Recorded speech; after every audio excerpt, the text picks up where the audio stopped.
میرے انتہائی محترم بزرگوں، معزز و مکرم نوجوان بھائیوں، حیا و عفت کی چادر میں لپٹی ہوئی معززات خواتین اسلام، وصلی وحدہ لا شریک کے لیے ہی تعریفیں ہیں جو عرش معلیٰ کے اوپر مستوی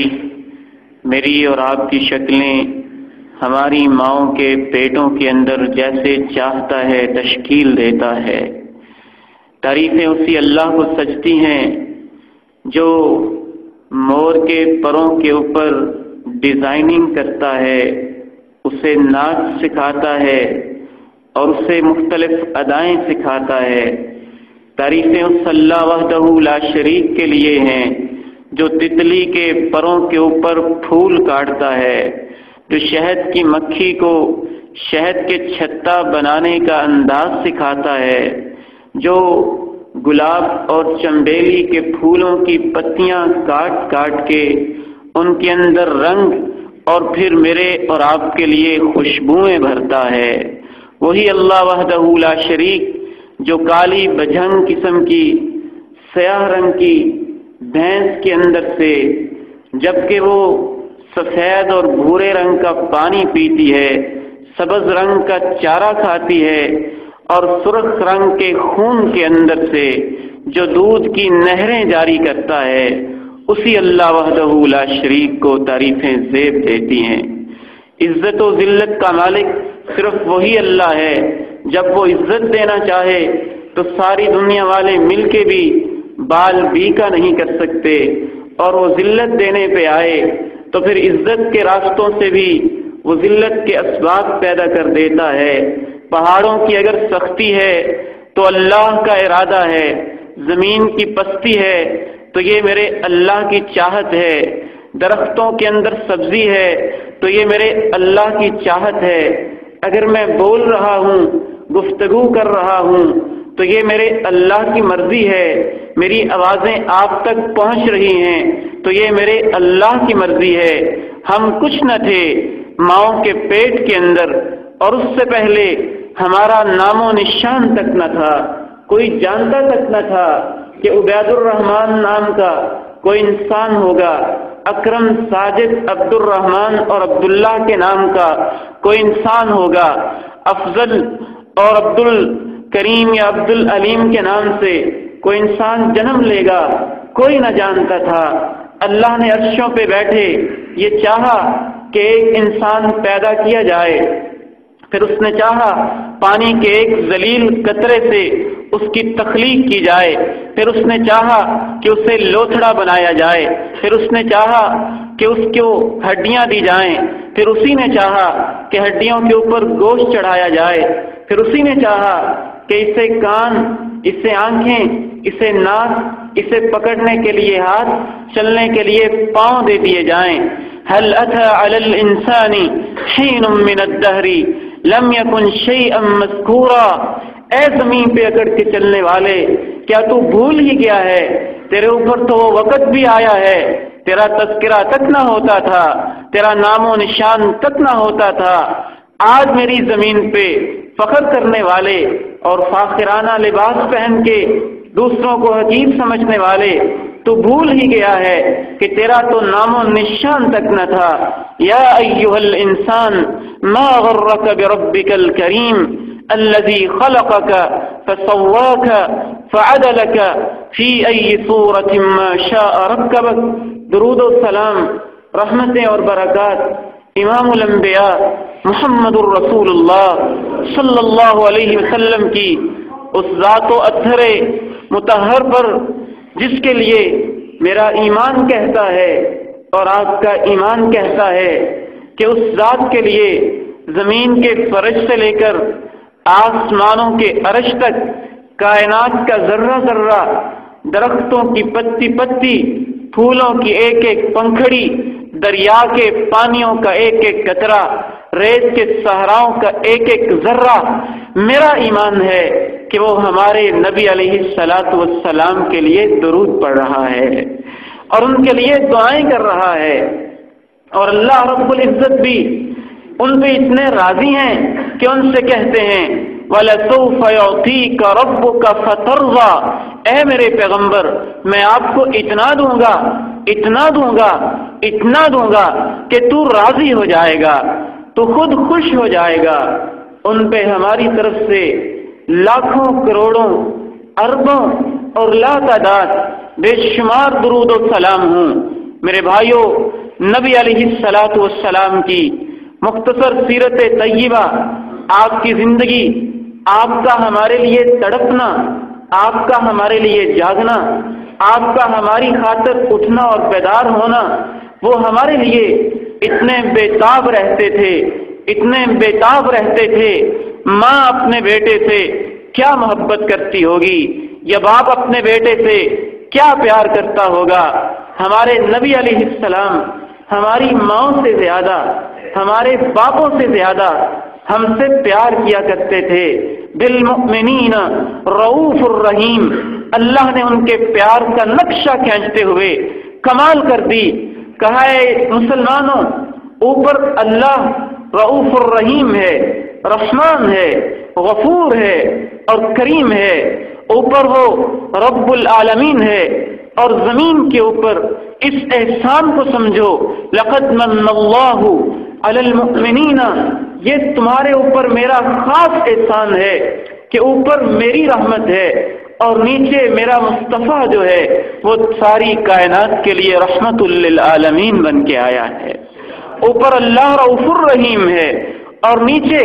وہ رؤوف الرحیم ہے ساری کائنات کے لیے، درختوں کے پتے کے لیے، کافروں کے لیے، جانوروں کے لیے، درندوں پرندوں چرندوں کے لیے، اور اس کے بھیجے ہوئے پیغمبر جو اللہ نے ہمیں دیے، صرف ہمیں دیے، اور ساری کی ساری صفات۔ علم جب اپنے کمال پہ پہنچا، علم جب اپنے عروج پہ پہنچا، اللہ کی طرف سے انسان کے اندر جتنی رحمت ہو سکتی تھی جب وہ اپنی انتہا کو پہنچی، انسان کے دل کے اندر جتنا انسانوں کا درد ہو سکتا تھا جب وہ اپنے بام عروج پہ پہنچا، انسانوں کے ساتھ جتنی ہمدردی کے جذبات ہو سکتے تھے جب وہ سارے اکٹھے ہو گئے، تو ان سے اللہ نے جس انسان کو بنایا اس انسان کو محمد الرسول اللہ کہا جاتا ہے صلی اللہ علیہ وسلم۔ وہ ہمارے لیے کتنا تڑپتے تھے، یا کتنے جذبے رکھتے تھے، یا کیا محنتیں کرتے تھے، اور ہم نے ان محنتوں کے بدلے میں کیا کرنا ہے یا کیا کرنا چاہیے، اس حوالے سے چند ایک باتیں آپ کے سامنے رکھتا ہوں۔ آپ علیہ الصلاۃ والسلام بعض دفعہ تو رات کو بے چین ہو جاتے، رات کو بستر پہ لیٹتے۔ آپ کے ایک صحابی عوف ابن مالک الاشجعی بیان کرتے ہیں کہ كنا مع رسول اللہ صلی اللہ علیہ وسلم فنزلنا فی عسکر، ہم اللہ کے رسول کے ساتھ تھے، ہم نے سارے دن کی تھکاوٹ اور سارے دن کے تھکے ماندے جسم لے کر دن کے اندر کافروں سے جہاد کرتے ہوئے، ہاتھوں میں تلوار کو پکڑتے ہوئے جسموں سے خون رس رہا ہے، اس حالت میں رات کو ایک جگہ پڑاؤ کرتے ہیں۔ صحابی کہتے ہیں میں رات کو بیدار ہوا کہ دیکھوں کہ اللہ کے رسول اپنے بستر پہ آرام فرما ہیں یا نہیں، جنگ کے حالات ہیں، کہیں کسی دشمن نے کوئی ناپاک سازش نہ کر دی ہو، کہیں کسی عیار نے کوئی حملے کی منصوبہ بندی نہ کر لی ہو۔ فَإِذَا أَنَا بِمَضْجَعِ رَسُولِ اللَّهِ صلی اللہ علیہ وسلم، میں اللہ کے رسول کے بستر پہ پہنچتا ہوں، میں دیکھتا ہوں کہ آپ اپنے بستر پہ موجود نہیں ہیں، آپ کو موجود نہ پا کے میں اپنی زبان سے کہتا ہوں اِنَّا لِلَّهِ وَإِنَّا إِلَيْهِ راجعون، اِنَّا لِلَّهِ وَإِنَّا إِلَيْهِ راجعون۔ مجھے خطرہ لاحق ہو جاتا ہے، کہیں کوئی ایسی مصیبت نہ آن پڑی ہو، کہیں اللہ کے رسول پہ کوئی آزمائش نہ آ گئی ہو، میں تلاش میں نکل پڑتا ہوں، اپنے ساتھ ایک ساتھی کو لیتا ہوں۔ بہت دور چلے جانے کے بعد ہمیں ایک ہیولا، ایک ہیکل سا نظر آتا ہے، جیسے اندھیرے میں اندازہ ہوتا ہے کہ کوئی آ رہا ہے، اس طرح سے ہمیں اندازہ ہوتا ہے کہ اللہ کے رسول علیہ الصلاۃ والسلام دور سے آ رہے ہیں۔ آپ ہمیں کہتے ہیں مکانکما، اے میرے صحابہ اپنی جگہ پہ ٹھہرے رہو، حتی تصبح او آتی الیکما، یہاں تک کہ صبح تک تمہیں ٹھہرنا پڑے تو وہیں ٹھہرے رہو، یا میں تمہارے پاس خود آؤں گا۔ نہ جانے اس وقت اللہ کے رسول ہمارے لیے کیسے تڑپ رہے تھے۔ میرا چشم تخیل یہ کہتا ہے کہ آپ اس جنگل کے اندر آرام فرما ہوں گے، ہواؤں کی سرسراہٹ ہوگی، ستاروں کی جھلملاہٹ ہوگی، طرح طرح کا ماحول ہوگا۔ اللہ کے نبی اپنی امت کے بارے میں سوچ رہے ہوں گے کہ میری امت سے تو وہ لوگ بھی آئیں گے جو 21ویں صدی کے اندر بسنے والے ہیں، جنہوں نے ہر چوک اور چوراہے پہ کسی فحش منظر کو دیکھنا ہے، جنہوں نے قدم قدم پہ کسی برائی کے ساتھ آزمائشی طور پہ ان کا سابقہ پڑھنا ہے۔ میری امت کا کیا بنے گا؟ تڑپتے ہوئے بستر پہ کروٹیں بدلتے بدلتے آپ بے تاب ہو کر بستر سے کھڑے ہو گئے ہیں، اللہ سے دعائیں کرنے لگے ہیں، یا اللہ میری امت، یا اللہ میری امت، یا اللہ میری امت۔ اندازہ تو کیجئے،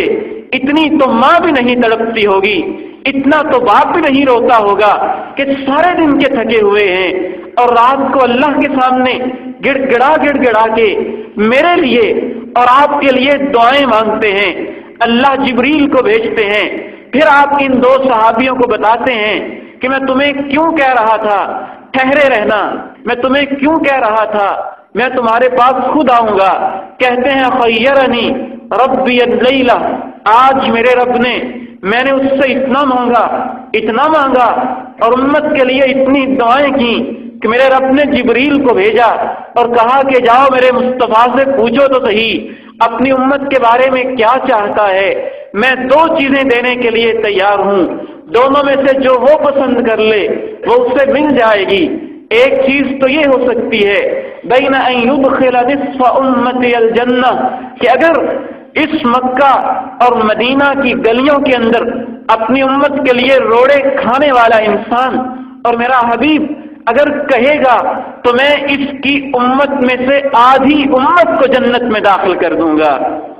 وبین الشفاعہ، یا پھر دوسری چیز یہ ہے کہ وہ سفارش کرے، وہ شفاعت کرے، تو جتنی وہ سفارش کرے گا میں قبول کرتا چلا جاؤں گا۔ آپ فرماتے ہیں فاخترت الشفاعہ، میں نے سوچا، آپ کی سوچ دیکھیے، میرے اور آپ کے بارے میں نبی علیہ السلام کی تڑپ تو دیکھیے۔ آپ کہتے ہیں میں نے یہ سوچا، اس حدیث سے اندازہ ہے، اس کا مفہوم یہ بنتا ہے کہ آپ نے کہا اگر میں آدھی امت کہوں گا تو یہ ایک لمیٹڈ چیز ہو جائے گی،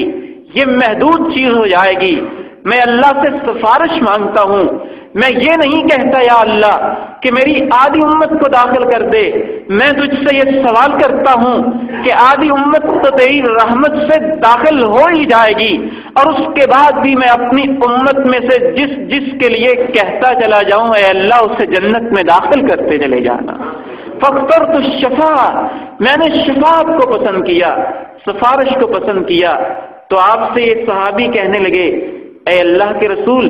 دعا کر دیجئے آپ کی وہ سفارش قیامت کے دن ہمیں بھی مل جائے۔ تو آپ نے کہا ہی لکل مسلم، ہر وہ انسان جو سچے دل سے لا الہ الا اللہ محمد الرسول اللہ پڑھ لیتا ہے، قیامت والے دن میں اس کے حق میں ضرور سفارش کروں گا۔ حضرات محترم، یہ ان کی ایک تڑپ کی مثال ہے کہ راتوں کو اٹھ کے مانگنے کی تڑپ۔ کبھی آپ اپنے گھر میں لیٹے ہوئے ہیں اور اپنے گھر کے اندر آرام فرما ہیں، رات کو یہ کبھی زندوں کے لیے تڑپتے ہیں، کبھی مردوں کے لیے تڑپتے ہیں، کبھی ان کے لیے بے تاب ہوتے ہیں، اس ماہی بے آب کی طرح اور اس مچھلی کی طرح جس کو پانی سے نکال دیا جائے تو وہ تڑپتی رہتی ہے۔ اللہ کے رسول ایسے ہی تڑپا کرتے تھے، رات کو آرام فرما ہیں اور خیال آتا ہے کہ وہ بقیع کے اندر سونے والے مسلمان بقیع کے قبرستان کے اندر پڑے ہوئے منو مٹی کے نیچے دفن ہونے والے میرے صحابہ اور میرے ان مسلمانوں کا کیا بنے گا۔ اپنے بستر سے اٹھتے ہیں، بقیع کے قبرستان میں جا کے دعا کرتے ہیں یغفر اللہ لنا ولکم، اے بقیع کے قبرستان کے اندر آرام کرنے والوں، میں اللہ سے دعا کرتا ہوں کہ ہمیں بھی معاف کر دے اور تمہیں بھی معاف کر دے۔ گویا دن کے اندر بھی یہی تڑپ ہے کہ میری امت کا کیا بنے گا، رات کے اندر بھی یہی تڑپ ہے کہ میری امت کا کیا بنے گا، بستر پہ لیٹتے ہیں تو یہی تڑپ ہے کہ میری امت کا کیا بنے گا۔ آپ نے یہ واقعات سنے ہوں گے کہ اللہ کے نبی علیہ الصلاۃ والسلام پر وہ وقت بھی آیا کہ شیب ابی طالب میں 3 سال قید کے اندر گزارتے ہیں، ایسا سوشل بائیکاٹ کیا جاتا ہے اس دور کے مشرکوں کی طرف سے، کہتے ہیں کہ محمد کریم صلی اللہ علیہ وسلم اور اس کے سارے قبیلے کو 2 پہاڑوں کے درمیان ایک درے میں قید کر دو، نہ ان سے رشتہ ہوگا، نہ نکاح ہوگا، نہ شادی ہوگی، نہ غمی میں شرکت ہوگی، نہ ملنا ملانا ہوگا، بالکل بائیکاٹ کر دیا جائے۔ 3 سال شیب ابی طالب میں اس حال میں گزارتے ہیں کہ کبھی کبھی صرف سوکھے پتے کھا کے ان پہ گزارا کرنا پڑتا ہے، اور کبھی کبھی کھجور کی ایک گٹھلی کو چوس چوس کے اس پہ گزارا کرنا پڑتا ہے۔ اس طرح کے حالات میں کہ ابو لہب آگے آگے اللہ کے نبی چلتے ہیں، پیچھے پیچھے ابو لہب کنکر پھینک پھینک کے ایڑیوں کو لہو لہان کر کے دیوانہ، پاگل اور مجنون کہتا جاتا ہے، اور یہ کہتا ہے کہ اس کی نہ ماننا، میرا بھتیجا ہے لیکن جھوٹا ہے۔ یہ وقت بھی آیا کہ عبد یلیل نے، مسعود نے اور حبیب نے، طائف کے ان 3 سرداروں نے ایسی بدتمیزی کی کہ ایک نے کہا میں تجھ سے بات نہیں کرنا چاہتا، اور ایک نے کہا کہ کیا اللہ کو ایک غریب اور یتیم نظر آیا تھا سرداروں کو چھوڑ کر نبوت کا تاج پہنانے کے لیے تیرے علاوہ اور کوئی نظر نہ آیا تھا؟ ایک نے تو نعوذ باللہ بات کہتے ہوئے ڈر لگتا ہے کہ آپ پہ تھوکنے کی ناپاک جسارت بھی کی، اور اس کے بعد اپنے اوباش گنڈوں کو آپ کے پیچھے لگا دیا۔ میں آج یہ سمجھانا چاہتا ہوں کہ کیا یہ نہیں ہو سکتا تھا کہ آپ اللہ سے دعا کرتے، اللہ آپ کو مکے میں بھی بادشاہ بناتا، مدینے میں بھی بادشاہ بناتا، آپ اللہ سے دعا کرتے مکے اور مدینے کے پہاڑ سونے کے بن جاتے، آپ اللہ سے دعا کرتے تو آپ کا دروازہ اور آپ کی چھت سونے چاندی زخرف اور یاقوت کی بن جاتی، آپ اگر چاہتے تو یہ سارا کچھ ہو جاتا، لیکن آپ نے یہ سارا کچھ ہمارے لیے قربان کیا تھا، میرے لیے قربان کیا تھا، آپ میں سے ہر شخص کے لیے قربان کیا تھا۔ اللہ نے جبریل کو بھیجا، ایک فرشتے کو بھیجا، جبریل ساتھ تھا، اس فرشتے نے آ کے پوچھا انبین، کیا ایسے نبی بننا چاہتے ہو کہ جو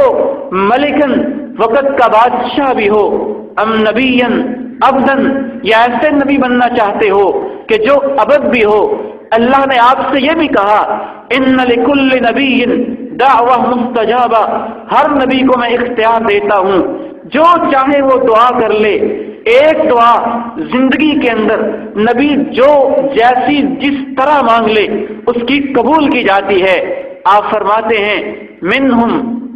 من دعا بها علی قومه فاہلکوا، کسی نبی نے وہ دعا یہ مانگی حضرت نوح کی طرح، یا رب لا تذر علی الارض من الکافرین دیارا، 950 سال سمجھا کے جب مایوس ہو گئے تو کہا یا اللہ یہ اتنے ظالم لوگ ہیں کہ ان کی نسلوں سے بھی کافر بچے ہی پیدا ہوں گے،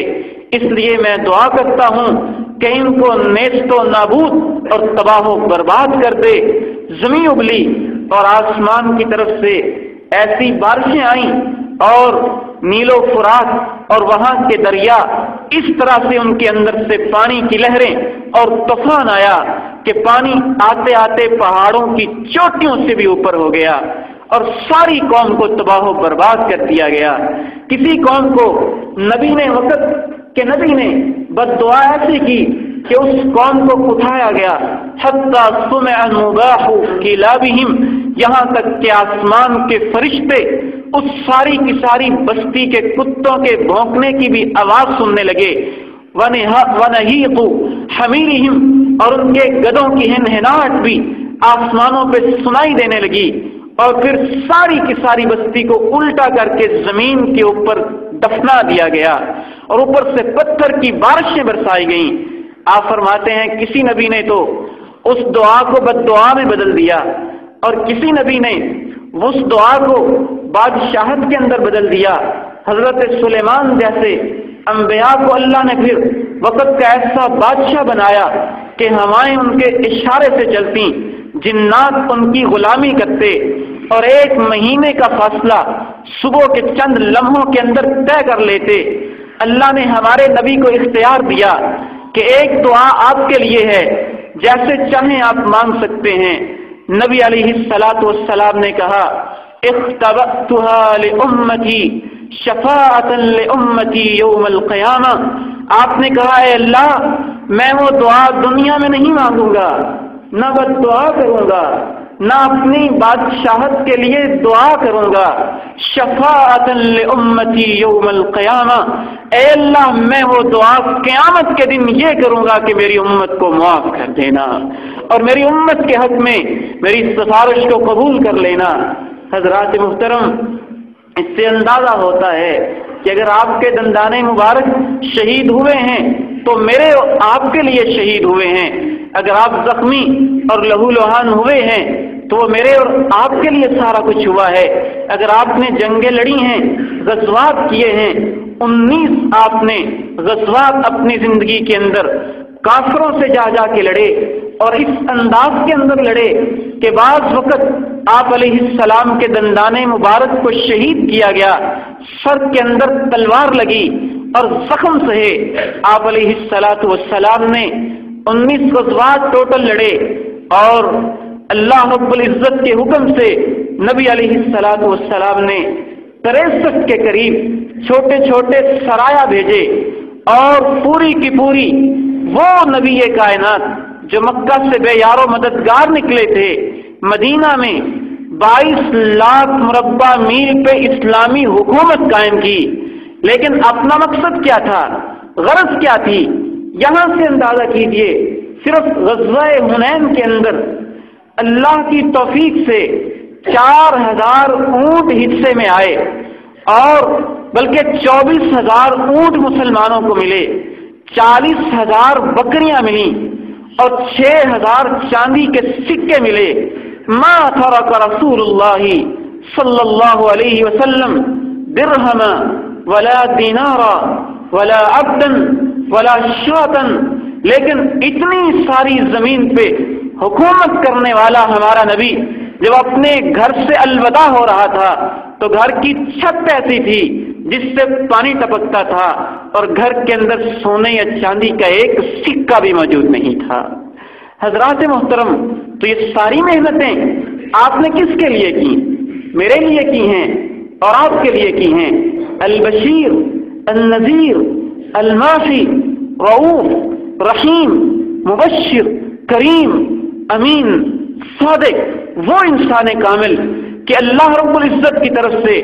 امت کی اتنی فکر ہے کہ قیامت کے دن بھی میری ماں مجھ سے بھاگے گی، میرا باپ مجھے پہچانے گا نہیں۔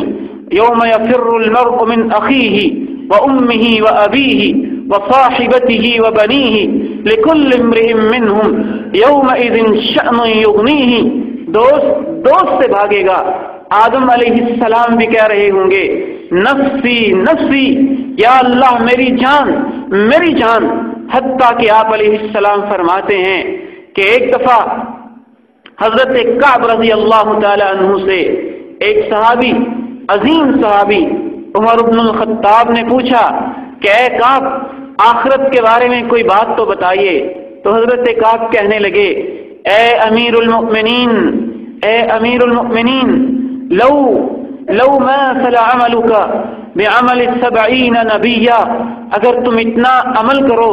جتنا 70 نبیوں کا عمل ہوتا ہے، لحقرہ یوم القیامہ، وہ انسان جس نے 70 نبیوں جتنی نیکی کی ہوگی، قیامت کے دن وہ بھی کہہ رہا ہوگا کہ یا اللہ مجھے اپنی جان کی فکر ہے، مجھے بچا لینا۔ 70 انبیاء جتنا بھی نیکیاں ہوں گی تو وہ سمجھ رہا ہوگا کہ میں نے کچھ نہیں کیا ہے، اس لیے سارے ہی انبیاء پریشان ہوں گے۔ میدان محشر کے اندر صرف ایک شخص ہوگا، صرف ایک انسان ہوگا جسے اپنی فکر نہیں ہوگی، بلکہ وہ کہہ رہا ہوگا امتی امتی، یا اللہ میری امت کو بچا لینا، یا اللہ میری امت کو بچا لینا۔ حضرات محترم، اللہ نے ہمیں ایسا نبی دیا، آپ نے فرمایا انا فرطکم علی الحوض، انا فرطکم علی الحوض، اے میری امت کے لوگوں، اے میری امت کے لوگوں، تم قیامت کے دن آؤ گے، سیأتی امتی یوم القیامہ غرا محجلین من آثار الوضوء، میری امت کے لوگ قیامت کے دن اس انداز میں آئیں گے کہ میں ان کو پہچان لوں گا۔ صحابہ کے ذہن میں اشکال پیدا ہوا کہ آپ کیسے پہچانیں گے؟ آدم سے لے کے آج تک اور آج سے قیامت تک سارے انسان اکٹھے ہوں گے، آپ کیسے پہچان پائیں گے؟ آپ نے فرمایا وہ ایسے آئیں گے غرا محجلین من آثار الوضوء، ان کے ہاتھ اور ان کی پیشانی اور ان کے پاؤں جہاں جہاں وضو کا پانی پہنچتا تھا وہاں وہاں میری امت کے وہ اعضاء، ان کے ہاتھ اور ان کی پیشانی اور ان کے پاؤں 14ویں رات کے چاند کی طرح چمک رہے ہوں گے، اور میں پہچان جاؤں گا کہ میری امت کے لوگ آ رہے ہیں۔ انا فرطکم علی الحوض، انا فرطکم علی الحوض۔ فرط بڑا اہم لفظ ہے، ہم اسے معمولی سمجھتے ہیں۔ عربی زبان کا ایک محاورہ تھا، وہ لوگ اونٹوں کے اوپر اپنا سامان رکھتے، جہاں انہوں نے جانا ہوتا، جہاں پانی ہوتا وہاں پڑاؤ کر لیتے، یہ دیکھنے کے لیے کہ وہاں پانی ہے یا نہیں ہے، کتنا ہے، لشکر کتنا ہے، جگہ کتنی موجود ہے، اونٹوں کو، سواریوں کو کہاں بٹھائیں گے، سامان کہاں رکھیں گے، یہ سارا جائزہ لینے کے لیے جس شخص کو بھیجا جاتا تھا عربی زبان میں اسے فرد کہا جاتا تھا۔ وہ لوگ پہلے کہیں کسی جگہ پہ پڑاؤ کرنے کے لیے ایک فرد کو بھیجتے، ایک انسان کو روانہ کرتے کہ جا کے جائزہ لو کس نے کہاں بیٹھنا ہے، کس کی ضرورت کیسے پوری ہوگی۔ آپ کہتے ہیں اے میری امت کے لوگوں، انا فرطکم علی الحوض، حوض کوثر کے اوپر میں تم سے پہلے پہنچ کے تمہارے بیٹھنے کے انتظام کر رہا ہوں، میں وہاں پہلے پہنچ کے اس فکر میں ہوں گا کہ میری امت کے کس شخص نے کہاں پہ بیٹھنا ہے۔ وہ حوض کوثر جس کا پانی شہد سے زیادہ اللہ نے میٹھا بنایا ہے، ابیض من اللبن، دودھ سے زیادہ سفید بنایا ہے، آنیتہ اللؤلؤ، اور جس کے برتن اللہ رب العزت نے ہیرے موتی اور یاقوت کے بنائے ہیں۔ اللہ کے نبی کہتے ہیں کہ پہلے انتظام کر کے میں اپنے ہاتھوں سے تمہیں پانی پلاؤں گا۔ من شرب منها شربتا لا يظمأ ابدا، اور جو ایک دفعہ پی لے گا 50,000 سال کے دن میں دوبارہ اسے پیاس لاحق ہی نہیں ہوگی۔ پھر آپ نے اس کے بعد ایک دردمند جملہ کہا، فلا تصودوا وجہی، فلا تصودوا وجہی، اے میری امت کے لوگوں، میں تمہارا انتظار کر رہا ہوں گا قیامت کے دن اللہ کے سامنے، اور دوسرے لوگوں کے سامنے میرے چہرے کو سیاہ نہ کر دینا، میری عزت رکھنا، میری شرم رکھنا، میری لاج رکھنا اور میرے دین کو زندہ رکھنا۔ کہیں ایسا نہ ہو کہ میری امت کا ایک انسان آئے، میں بےتاب ہوں کہ میں اپنی امت کے اس انسان کو پلاتا ہوں اور فرشتے اس کو زور سے پیچھے کھینچ لیں، اور نبی علیہ السلام پوچھیں گے کہ یہ تو میری امت کے لوگ ہیں، ان کو پیچھے کیوں کھینچا جا رہا ہے؟ تو آپ سے جواب دیا جائے گا کہ یہ وہ لوگ ہیں، لا تدری ما احدثوا بعدک، آپ دین کے لیے محنتیں کر کے دنیا سے رخصت ہو گئے تھے اور انہوں نے دین کا کیسا حلیہ بگاڑا تھا، کیسی کیسی بدعتیں ایجاد کی تھیں اور کیسی کیسی رسمیں ایجاد کی تھیں اور کیسے کیسے دین کے اندر اضافے کیے تھے اور دین کے اندر اپنی طرف سے کمی اور بیشی کی تھی، آپ نہیں جانتے ہیں، لہذا اس لیے ہم ان کو کھینچ رہے ہیں۔ تو آپ میدان محشر میں حوض کوثر پہ بیٹھے اس وقت آپ کی زبان سے بددعا نکل جائے گی، سحقن سحقن لمن غیر بعدی، دور ہو جائیں، دفع ہو جائیں، دور ہو جائیں، دفع ہو جائیں وہ لوگ جنہوں نے میرے بعد میرے دین کو بدل ڈالا تھا۔ حضرات محترم، آپ کی تڑپ اپنی جگہ پہ ہے، اس کا کچھ آئیڈیا تو آپ کو ہو گیا ہوگا۔ حتیٰ کہ دین کے مسائل میں بھی ایک ایک مسئلے کے اندر آپ نے یہی چاہا کہ میری امت پہ کہیں مشقتیں نہ ہو جائیں، آسانی مانگی اور آسانی کی، اور اللہ سے آسانی کی دعائیں کی اور آسانی چاہی، حتیٰ کہ اللہ نے کہا وما جعل علیکم فی الدین من حرج، اے امت محمدیہ کے لوگوں، اللہ نے تمہارے دین کے اندر کوئی مشکل پیدا ہی نہیں فرمائی ہے، تمہارے دین کو اللہ نے تمہارے لیے آسان بنایا ہے۔ الدین یسر، دین کو اللہ نے تمہارے لیے آسان کر دیا ہے۔ آپ کی چاہت تھی کہ مسواک ہر نماز کے ساتھ کی جائے، لیکن امت کی فکر اتنی ہے کہ فرماتے ہیں لولا ان اشق علی امتی لامرتهم بالسواک مع كل وضوء، اگر مجھے یہ خطرہ نہ ہوتا کہ وہ لوگ بھی ہیں جو مسواک کا اہتمام نہیں کر سکیں گے، میرا دل چاہتا تھا کہ میں مسواک کو فرض کر دوں، لیکن جب مجھے اپنی امت کا خیال آیا کہ ان کے لیے ہر وضو اور ہر نماز کے ساتھ مسواک کو تلاش کرنا مشکل ہو جائے گا، تو میں نے اپنے اس خیال کو چھوڑ دیا ہے۔ لَأَمَرْتُهُمْ بِالسِّوَاكِ عِنْدَ كُلِّ وضوء، اگر یہ خطرہ نہ ہوتا کہ امت کے اوپر مشکل ہوگی تو میں مسواک کرنا فرض کر دیتا۔ ایک ایک مسئلے میں اتنی آسانی چاہ رہے ہیں۔ پہلی امتوں کے لوگوں کا معاملہ یہ ہوتا تھا کہ اگر ایک انسان نے کوئی جرم کیا ہے، بعض دفعہ ایسی امتیں بھی گزری کہ اگر پیشاب کا کوئی قطرہ لگ جاتا تو جسم کے اس حصے کو کھرچنا اور کاٹنے کی نوبت آتی، لیکن ہمارے لیے اتنی آسانی ہے کہ اس کپڑے کو اتار دیا جائے، جسم کے اوپر پانی بہا لیا جائے تو جسم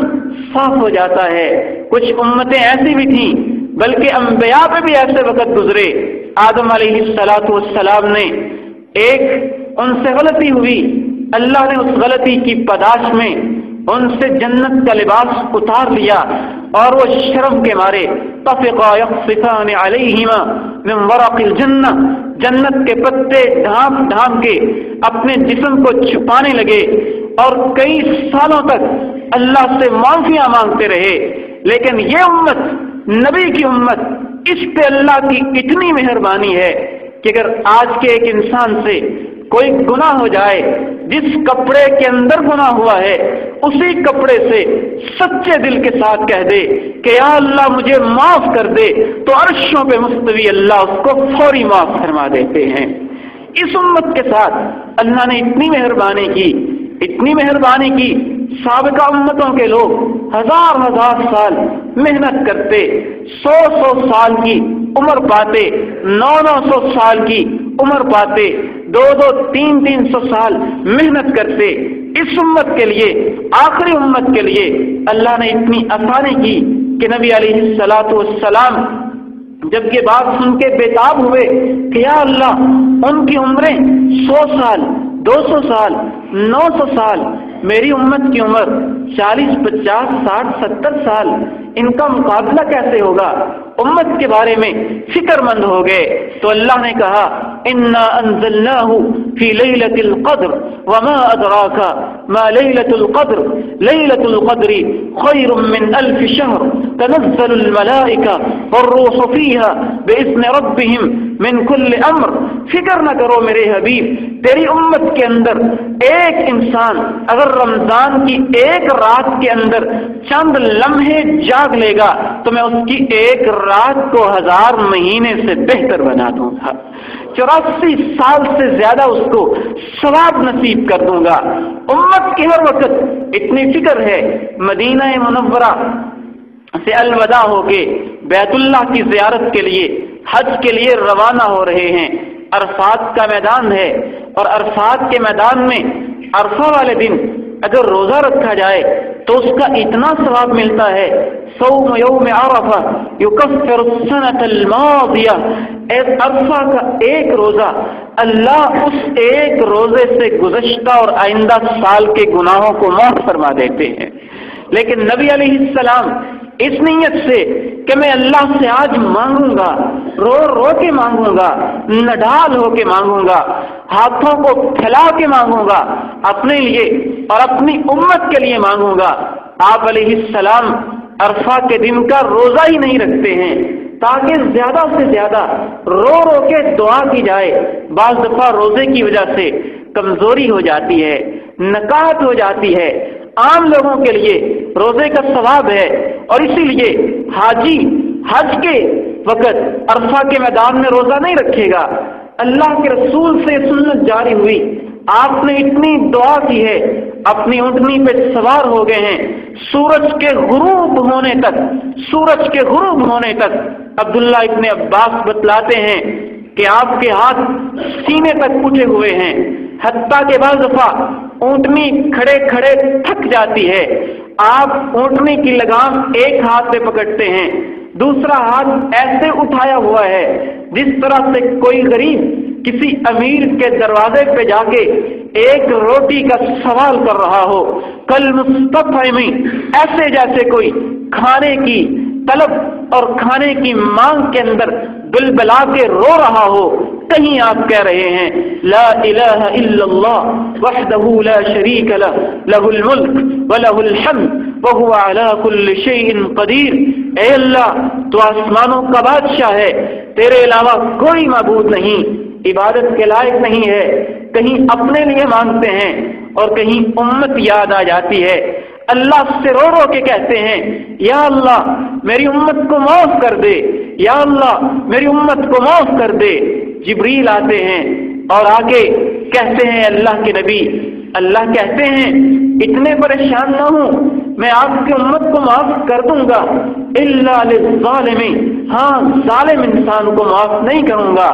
ظالم انسان کو معاف نہیں کروں گا۔ نبی علیہ الصلوۃ والسلام اپنی امت کی اتنی تڑپ رکھتے ہیں کہ اس کے باوجود کہتے ہیں یا اللہ تو تو قادر ہے، تو ظالم کو بھی معاف کر سکتا ہے، تو تو قادر ہے، تو ظالم کو بھی معاف کر سکتا ہے، تو تو قادر ہے، تو ظالم کو بھی معاف کر سکتا ہے۔ مانگتے رہتے ہیں، سورج ڈوب جاتا ہے، اس وقت تک اللہ سے مانگتے رہتے ہیں یا اللہ میری امت کے ظالم کو بھی معاف کر دے۔ اللہ کہتے ہیں نہیں، ظالم کو معاف نہیں کروں گا۔ امت کی فکر اتنی ہے، مزدلفہ کے میدان میں اگلے روز آپ پھر اللہ سے مانگنا شروع کر دیتے ہیں یا اللہ تو قادر ہے، ظالم کو بھی معاف کر سکتا ہے، تو قادر ہے، ظالم کو بھی معاف کر سکتا ہے۔ اللہ پھر فرماتے ہیں کہ میں نے چاہا تو ظالم کو بھی معاف کر دوں گا،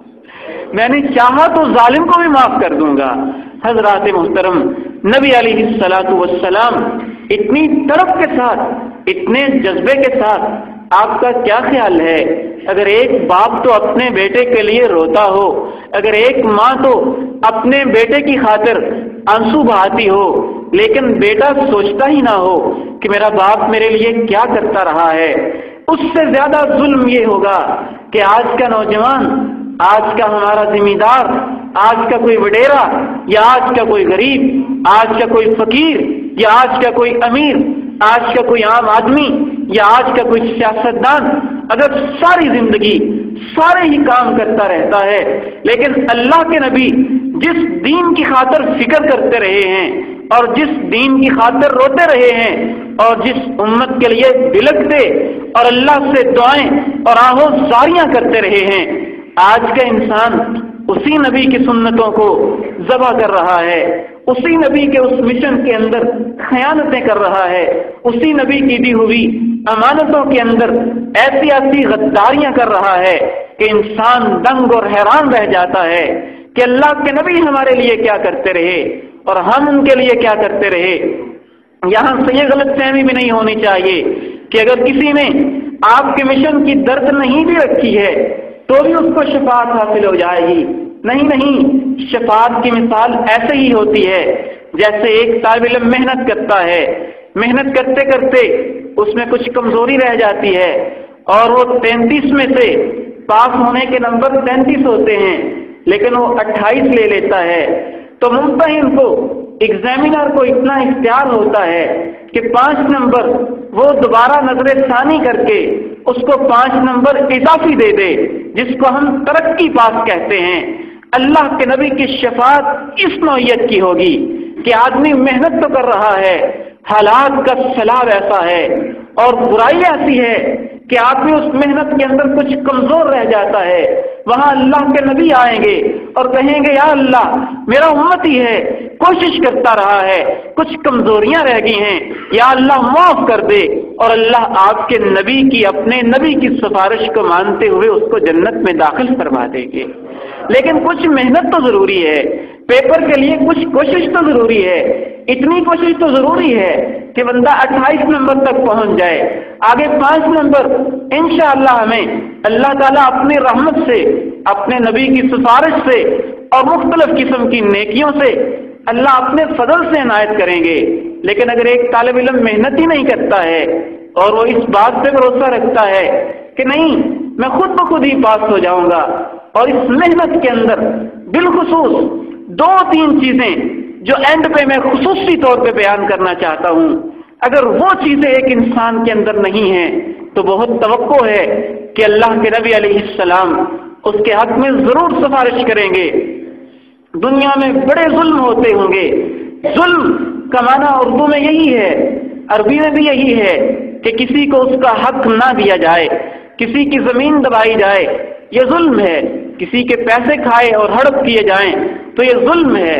اور کسی کے مکان پہ ناجائز قبضہ کیا جائے تو یہ ظلم ہے۔ لیکن یہ ظلم اپنی جگہ پہ ہیں، ان کی بھی بڑی ممانعت ہے اور ان کے بارے میں بھی بڑی سختی آئی ہے، لیکن یہ تو پھر بھی شاید اللہ معاف کر دے، کیونکہ اللہ نے کہا ہے کہ میں ظالم کو چاہوں گا تو معاف کر دوں گا۔ ممکن ہے اللہ تعالیٰ معاف کر دیں، اس میں ایک امکان موجود ہے، لیکن ان ظلموں میں سب سے بڑا ظلم کہ اللہ کا حق ہے کہ اس کے آگے پیشانی کو جھکایا جائے، اللہ کا حق ہے کہ اس کے سامنے ہاتھ باندھے جائیں، اللہ کا حق ہے کہ اس سے رکوع کیا جائے، اللہ کا حق ہے کہ اس سے سجدہ کیا جائے، اللہ کا حق ہے کہ اس کے نام کی نظریں نیازیں دی جائیں، اللہ کا حق ہے کہ اس کے نام کے چڑھاوے دیے جائیں، اللہ کا حق ہے کہ اس کے نام کی قربانیاں دی جائیں۔ اگر کوئی انسان اللہ کے ان سارے حقوق پہ ایسا ڈاکہ ڈالتا ہے کہ یہ اللہ کو دینے کی بجائے اللہ کی مخلوق کو دے دیتا ہے، کسی ولی کو دے دیتا ہے، کسی نبی کو دے دیتا ہے، کسی دوسرے انسان کو دے دیتا ہے، بت کو دے دیتا ہے، یا لکڑی کے مجسمے کو دے دیتا ہے، یا قبر کی ایک ڈھیری کو دے دیتا ہے، تو یہ ایسا ظلم ہے جس کے بارے میں اللہ نے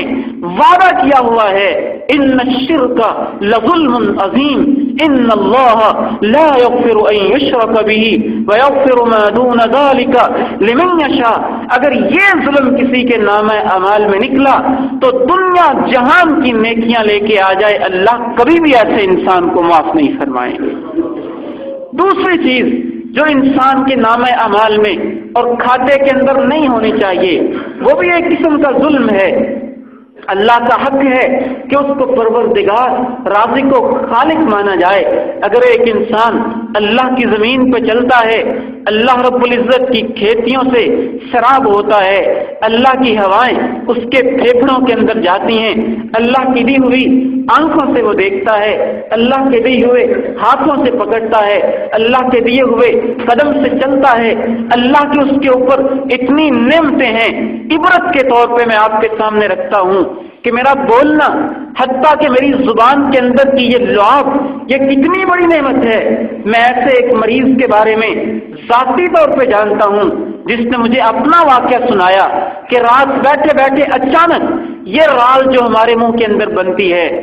ایسے تیزی کے ساتھ بہنا شروع ہوئی کہ اس کے اپنے بیان تھے کہ صبح تک میرے کپڑے میرے منہ کی رال سے بھر گئے تھے۔ یہ اللہ کا کتنا کرم ہے کہ یہ ایک لیول میں ایک اندازے کے مطابق نکل رہی ہے۔ پھر ایک اور مریض ہے جس کے بارے میں ایک ڈاکٹر نے مجھے بتایا کہ اس کی یہ رال خشک ہو گئی، منہ کے اندر تھوک بننا بند ہو گئی، اور تھوک کا نہ بننا اس کے لیے اتنا بڑا ایشو اور اتنا بڑا مسئلہ تھا کہ منہ کے اندر نوالا ڈالتا تو ظاہر ہے نوالے کو ہم اپنے منہ کی رال سے وہ تر ہوتا ہے، اس کا ایک ملغوبہ سا بنتا ہے، پھر وہ حلق سے نیچے اترتا ہے۔ اس کی رال بننا جب خشک ہوئی تو روٹی کا ایک نوالا حلق سے نیچے نہیں اترتا تھا اور اس کی زبان کانٹے کی طرح خشک رہتی تھی۔ حتیٰ کہ ڈاکٹروں نے ایک لیکوڈ تیار کیا وہ لگا کر اپنی زبان پہ لگا کے پھر وہ ایک نوالا ڈالنے کے قابل ہوتا تھا. اور زبان اگر تھوڑی سی لمبی ہو جائے تو چلڈرن ہاسپٹل لاہور کے اندر ایسے بچوں کے کیسز موجود ہیں کہ جن کی زبان ان کے منہ سے باہر نیچے لٹک رہی ہوتی ہے. دوسرا گناہ جو انسان کے اندر نہیں ہونا چاہیے کہ اللہ رب العزت نے اس کو زبان دی، اس کو کان دیے، اس کو ہاتھ دیے، اس کو پاؤں دیے، اس سے دنیا جہان کے کام لیتا رہا. اگر اس نے کام نہ لیا تو یہ نہ لیا کہ وہ اپنے ان ہاتھوں کو زمین کے اوپر رکھے، پیشانی کو زمین کے اوپر ٹیکے، ناک کو زمین کے اوپر رگڑے اور ان ہاتھوں کو اپنے دل کے قریب باندھ کے اللہ کے سامنے نماز ادا کرے. نماز کو چھوڑنا اتنا بڑا ظلم ہے. حضرت عمر بن الخطاب کہا کرتے لا حظ فی الاسلام لمن ترک الصلاۃ. یہ غلط فہمی ہوگی کئی لوگوں کو. کچھ لوگ ایسے ہیں جو یہ سمجھتے ہوں گے کہ شاید ہم غریبوں کی سرپرستی کرتے ہیں تو اس سے نماز کی ضرورت نہیں رہتی، یا شاید ہم بیواؤں کی کفالت کرتے ہیں تو اس سے نماز کی ضرورت نہیں ہوگی، شاید ہم اللہ کی راہ میں مال خرچ کرتے ہیں تو شاید اس سے نماز ساکت ہو جائے گی. آپ فرماتے ہیں لا حظ فی الاسلام لمن ترک الصلاۃ. ایک آدمی، میں اس کی روشنی میں کہتا ہوں، زمین سے لے کے آسمان تک پہاڑ جتنا سونا اللہ کی راہ میں خرچ کر دے اور اس کے بعد عصر کی نماز کا وقت آئے اور وہ وہاں پہ بیٹھا رہے فرعون بن کے نماز کے لیے نہ جائے، فقد حبط عملہ. یہ پہاڑ خرچ کیا ہوا سونا اللہ کے نزدیک عصر کی نماز چھوڑنے کی وجہ سے مٹی کے ڈھیر کے برابر بھی نہیں ہوگا، اور اس کی ذرہ برابر بھی اللہ کے نزدیک قدر و قیمت نہیں ہوگی. دونوں میں ایک بیلنس رکھنا پڑے گا. حقوق اللہ کا وقت ہو تو حقوق اللہ کو ادا کیا جائے، اللہ کے بندوں کے حق کا وقت ہو تو اللہ کے بندوں کے حق ادا کیے جائیں. ایک انسان ڈوب رہا ہے اور اس وقت آپ نفل پڑھنا شروع کر دیں، آپ 100 نفل بھی پڑھ لیں تو آپ گناہگار تو ہو سکتے ہیں کہ آپ نے اس کی جان نہیں بچائی. 100 نفلوں کی وجہ سے آپ کو ثواب نہیں ملے گا، اور نماز کے وقت میں آپ 100 اللہ کے راہ میں خرچ کرنا شروع کر دیں تو اس کا ثواب ضائع ہو جائے گا. کیونکہ جس کام کا جو وقت ہے اس وقت پہ وہی کام کرنا چاہیے. نماز کا مسئلہ ایسا مسئلہ ہے اور یہ ظلم ایسا ظلم ہے کہ ہر انسان کر رہا ہے. اگر قبر کی ایک ڈیری پہ سجدہ کرنا شرک ہے تو نماز کو چھوڑنا بھی اسی طرح کا شرک ہے. وہ اس طرح شرک کرتا ہے کہ قبر کی ڈیری کو اپنا معبود سمجھتا ہے، اور نماز چھوڑنے والا اس طرح شرک کرتا ہے کہ وہ اپنی زمین کو، اپنی دکان کو، اپنے پیسے کو اور اپنے گاہک کو اپنا رب سمجھتا ہے کہ اگر میں نے نماز نہ پڑھی تو شاید میرے رزق کے اندر کمی آ جائے گی. اللہ رب العزت سے دعا ہے کہ ان گناہوں سے بچ کر ہمیں زندگی گزارنے کی توفیق نصیب فرمائے. وآخر دعوانا الحمد للہ.